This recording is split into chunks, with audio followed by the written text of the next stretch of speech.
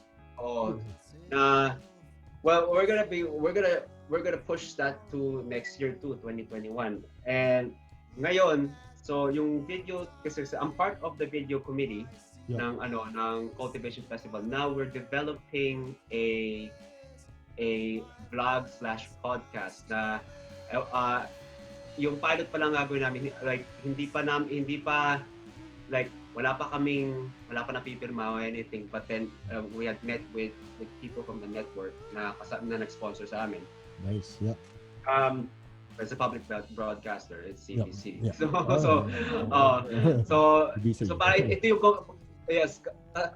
parang community initiative nila. So they reached out to us and we pitched an idea where we're gonna develop a series of like vlog/podcast na may parang podcast na may visual element. Okay. Where we're gonna feature local Filipino-Canadian like talent and stories and businesses and makers, parang like you and I. It doesn't matter kung first gen o Canadian ba, basta as long as Filipino at nasa Canada. Sure. We're in the pre-production stages. Yeah, actually na-witness ko yung tapos sabi ko maganda to. And then biglang nag-COVID, nawala syempre. Pero actually yung trajectory niya, sabi ko nakikita ko pa lang yung mga promos, mga ad yung na to. And then actually may kilala rin ako. Kilala ni Mrs. na part din nun. Yes. Makakilala mo rin. Yes. Tanong ko sa iyo. Yes. Okay. So and that we are parang ngayon may bagong proyekto. So ngayon nagkaroon kami ng pagkakataon na sinunggaban na namin agad, hindi na kami nagdalawang isip na gagawin tuloy pa rin yung cultivation at magiging bihikulo to ng festival para mai-promote yung maitaguyod saka yung mai-advocate yung value nating mga Filipino-Canadians dito sa Manila. Yeah, very noble ang mission, di ba? Parang win-win din naman kasi at least ngayon may push na kami, may push pa tayo, di ba? Tama yun. So that's a cultivation festival, right? But it's waiting to happen again, 2021.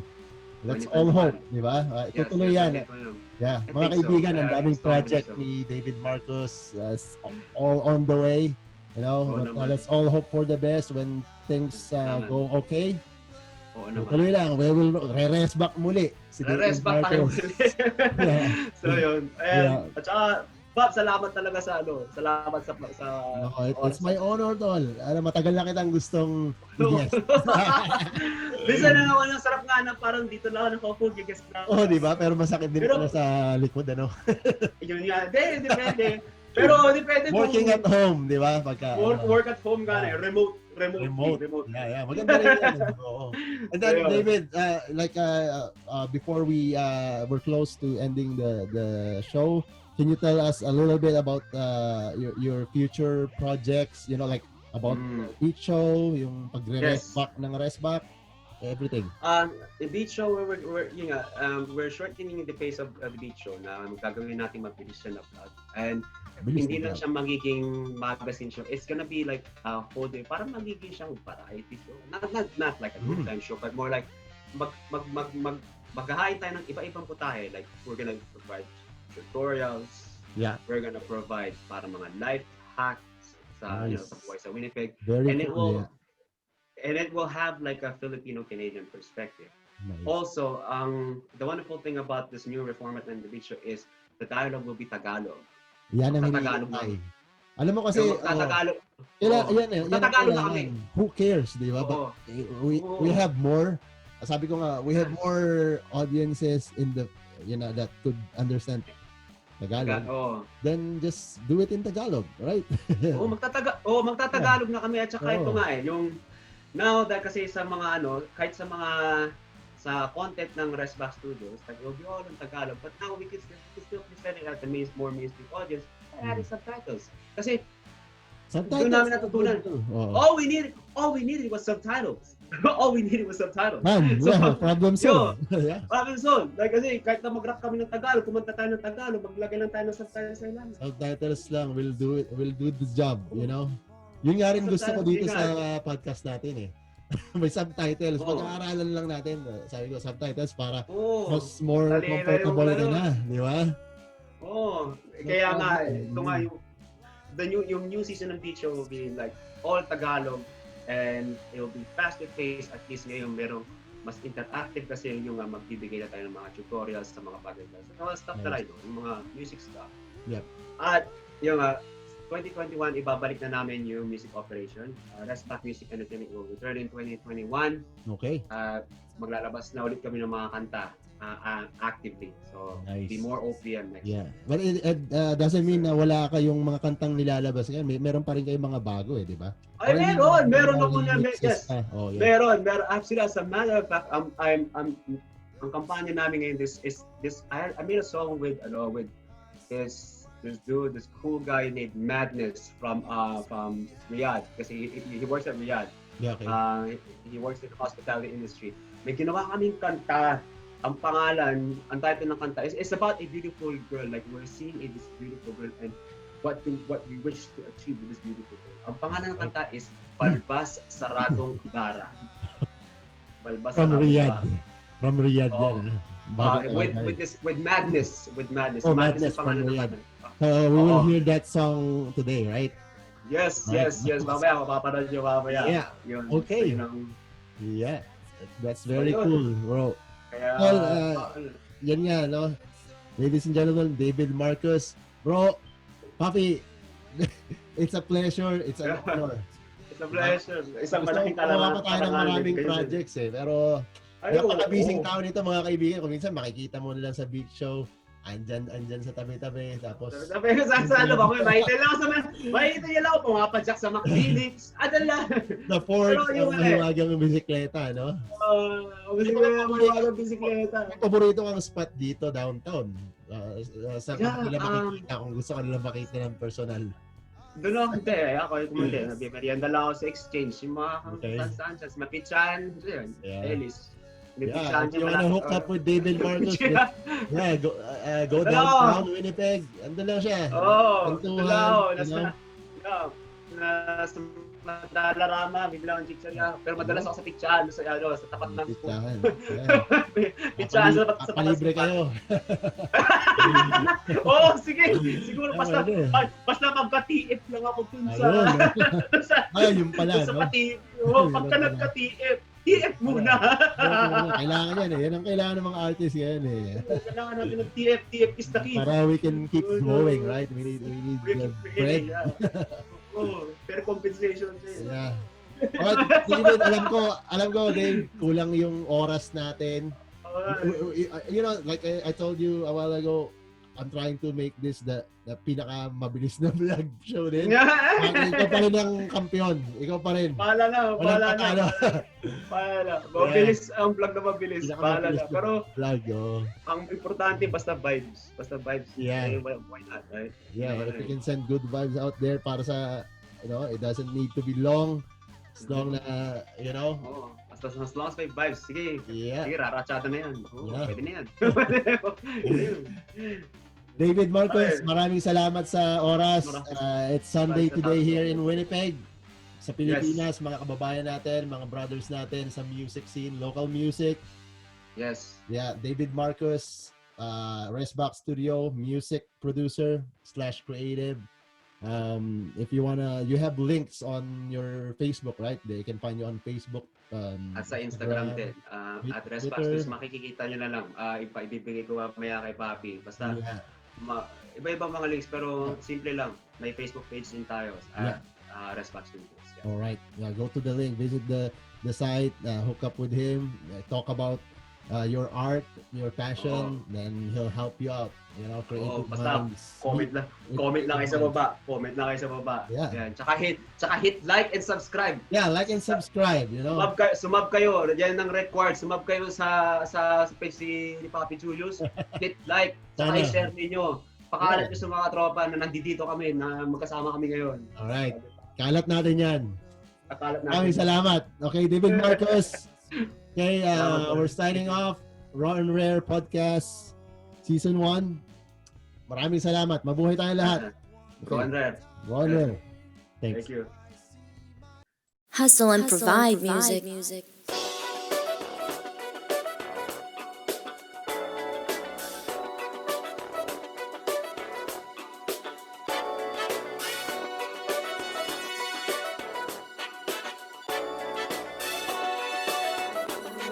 This is Eclectic Productions.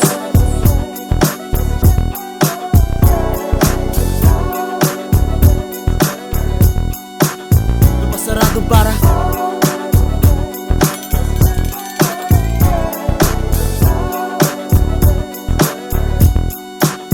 masaradong bara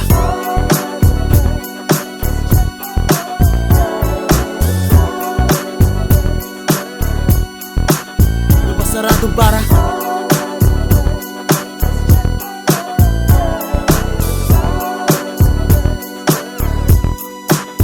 masaradong bara. Nag-aabang kami sa labi. Kasama ko si Maris na merong umawi. Sino pa to chika big malabuhawi? Karakas sa iba na ng malaalawi. Madami na nangaaswang sa kanya lagi. Madalas pa siya nasasabaw, tita Maggie. Marami, hoping na balang araw ako'y mapapansin. Damdamay titinggin, sawa na kumasin. Sabi namin dami na mga lalaki dyan. Wala kaming panahon sa mga kapakboyan. At itatakbo yan sa iyong kukote. Di ka lang namamansin at di kami yung torpe. At baby kita ko ang hugis mo sa pagsayaw. Kaming dalawa ni Maris yung hindi umaayaw. Iibigin kita kahit na bukas ang blinds. Malpasaradong bara shouted ko si hella fine. Ibili ka bang tago tayo sa gilid girl? Ipapakita ko sa'yo ang mga hilig mo. At gagawin natin lahat sa building na pula. Wala nang hahanapin pang iba. Malpasaradong bara. Ibili ka bang tago tayo sa gilid girl? Ipapakita ko lahat ang mga hilig mo. At gagawin natin lahat sa building na pula. Wala nang hahanapin pang iba. Malpasaradong bara. Ibili ka magtago tayo sa gilid girl? Ipapakita ko lahat ang mga hilig mo. Ay gagawin natin lahat sa building na pula. Wala nang hahanapin pang iba. Malpasaradong bara. Ibili ka magtago tayo sa gilid girl? Ipapakita ko lahat ang mga hilig mo. Ay gagawin natin lahat sa building na pula. Wala nang hahanapin pang iba. Malpasaradong bara. Halika dito, bukas ang pinto. Wala na pin ko, time ang cheat ko. Para ma-hit ko, ano mang-hit mo. Sabay ang ritmo, para ma-hit ko. Alright, komportable mag-ingay dito sa gilid ko. Sige, igiling mo, tahimik na mag-iingay. Kaya pumwesto, galawang franco nakaunti. Walang tigil, swabe pagkatapos tara na mag-zest. Oh, kakaiba ka sa lahat. Interesado sa'yo palabas kahit wala pang pabagat. Kahit mata ko ay dila. Pinapatulog mo ang dibo ko kapag tumampi na sa akin ang iyong balat. Sa atin lang ang sikreto dito. Sa kulang gusali dagdagan na excite na wag ka lang sa iba. Hindi ka magtago tayo sa gilid girl? Ipapakita ko sa'yo ang mga hilig mo. At gagawin natin lahat sa building na pula. Wala nang hahanapin pang iba. Masaradong bara. Bibili ka magtago tayo sa gilid girl? Ipapakita ko lahat ang mga hilig mo. At gagawin natin lahat sa building na pula. Wala nang hahanapin pang iba. Masaradong bara. Bibili ka magtago tayo sa gilid girl? Ipapakita ko lahat ang mga hilig mo. Ay gagawin natin lahat sa building na pula. Wala nang hahanapin pang iba. Masaradong bara. Bibili ka magtago tayo sa gilid girl? Ipapakita ko lahat ang mga hilig mo. Ay gagawin natin lahat sa building na pula. Wala nang hahanapin pang iba. Masaradong bara. Bibili ka magtago tayo sa gilid girl? Ipapakita ko sa'yo ang mga hilig mo. At gagawin natin lahat sa building na pula. Wala nang hahanapin pang iba. Masaradong bara. Bibili ka magtago tayo sa gilid girl? Ipapakita ko lahat ang mga hilig mo. At gagawin natin lahat sa building na pula. Wala nang hahanapin pang iba. Masaradong bara.